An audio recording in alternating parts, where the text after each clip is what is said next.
असं नाही वाटत का की जे जे लोक अशा प्रकारे व्हिडिओ समोर आणतायत ते खरं तर जनजागृती करतायत की लोक शाही पुसली जाते ना, शाही खरं तर पुसली जाणं हे अपेक्षित नाहीये. आपण बघितलं की विधानसभा लोकसभेला डायरेक्ट इंक वापरली आणि आता मार्कर वापरला गेला. ती इंक पुसली जात नव्हती आणि मार्कर वापरतो. नाही, मार्कर पेन जो आहे, मार्कर पेन राज्य निवडणूक आहे 2010 पासून वापरत आहे, आज वापरत आहे असं नाही.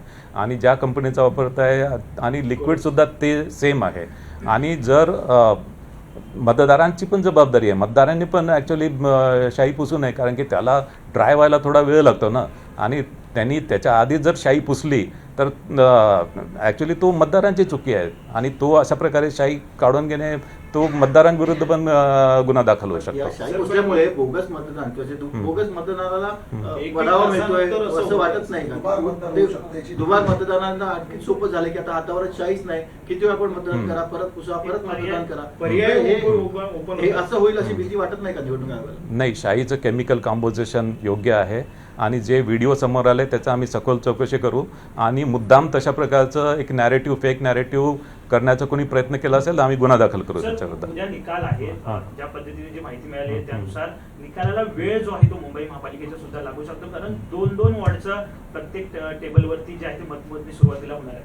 ही प्रक्रिया कशी आहे, कारण वेळ होऊ शकतो काय नाही? यामध्ये ॲक्च्युली सर्व वार्डचं एकत्रित घ्यायचं किंवा प्रत्येक वार्डचं सेपरेटली घ्यायचं हा निर्णय आम्ही महापालिका आयुक्तांवर सोडलेला आहे.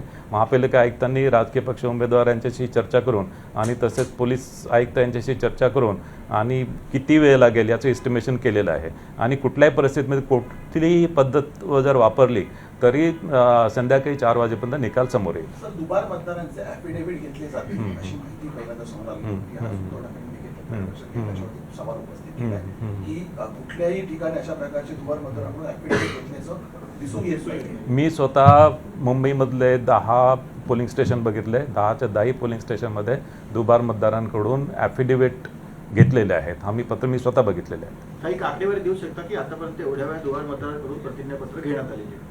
त्याला वेळ लागेल आम्हाला कंपाईल करायला, पण मतदान संपल्यापर्यंत आम्ही ती आकडेवारी उपलब्ध करू. आचारसंहिता भंग होण्याच्या क्रमात दुबार मतदारांनी पुन्हा मतदान केलं. आचारसंहिता भंगाच्या संदर्भात काही ठिकाणी पैसे वाटप होत असल्याच्या तक्रारी आल्या. तिथे आम्ही संबंधित स्टॅटिक सर्व्हेलन्स टीम आणि आमच्या व्हिडिओ टीम पाठवलेल्या आहेत आणि त्यांच्यावर कार्यवाही आम्ही करतोय. मोठ्या प्रमाणात देखील समोर येतोय ज्या ठिकाणी पोलिंग एजंट जे बसलेले आहेत मतदान केंद्रामध्ये त्यांनी गळ्यामध्ये उमेदवारांची नावं देखील त्यांच्यावर पण आम्ही कार्यवाही करू. मगाशी तुम्ही पण तो प्रश्न विचारला. आणि सर्वच गोष्टीमध्ये निवडणूक आयोगावर दोष देणं चुकीचं आहे. यांची पण मतदारांची पण जबाबदारी असते, उमेदवारांची पण जबाबदारी असते, राजकीय पक्षांची पण जबाबदारी असते. मी मतदारांना आवाहन करतोय की लावलेली शाही कुठल्या प्रकारे त्यांनी काढू नये. त्यांनी शाही काढण्याचा प्रयत्न केला तर त्यांच्यावर आम्ही कार्यवाही करू. आणि मतदारांनी आल्यानंतर मतदान केंद्रामध्ये आल्यानंतर जे फॅसिलिटेशन सेंटर आहे, जे BLO मार्फत BLO बसलेले आहेत, फॅसिलिटेशन सेंटरमध्ये जाऊन त्यांनी त्यांचा क्रमांक शोधावा आणि नंतर मतदान कक्षामध्ये जाऊन त्यांनी आपलं मतदान करावं. जर बोगस वोटिंग झाल्याचं देखील समोर आलेलं आहे. लोकांनी व्हिडिओच्या माध्यमातून, प्रसार माध्यमांच्या समोर हे सगळं सांगितलेलं आहे. किती बोगस वोटिंगच्या तक्रारी आल्या आणि त्या संदर्भात पुढे काय करणार? माझ्यापर्यंत फक्त एक तक्रार आली आणि संबंधित निवडणूक निर्णय अधिकारी यांनी त्याच्यावर कार्यवाही केलेली आहे. मतदार याद्या अद्ययावत केलेल्या असताना सुद्धा अनेकांनी चेक केलं होतं, त्यावेळेस त्या मतदार याद्यामध्ये नाव होतं, परंतु आज जेव्हा नाही, हे बघा, ॲक्च्युली मतदार यादी जी आहे, मतदार यादी, विधानसभेची मतदार यादी आम्ही स्प्लिट करतो, ती वार्ड वाईज स्प्लिट करतो, नंतर पोलिंग स्टेशन वाईज.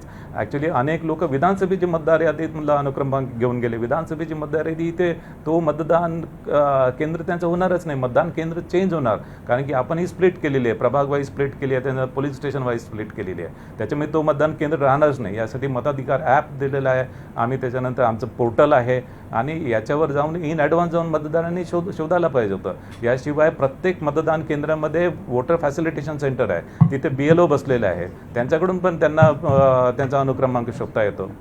मतदारांची पण जबाबदारी आहे. मंत्री गणेश नाईक यांना 4 तास लागले. गणेश नाईक साहेबांची ॲक्च्युली त्यांनी वोटिंग केलेलं आहे, त्यांच्या कुटुंबाच्या सर्वांनी वोटिंग केलेलं आहे आणि त्यांचं मतदार यादीमध्ये नाव होतं.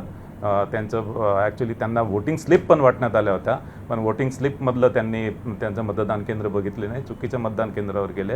ही आमची चुकी नाही.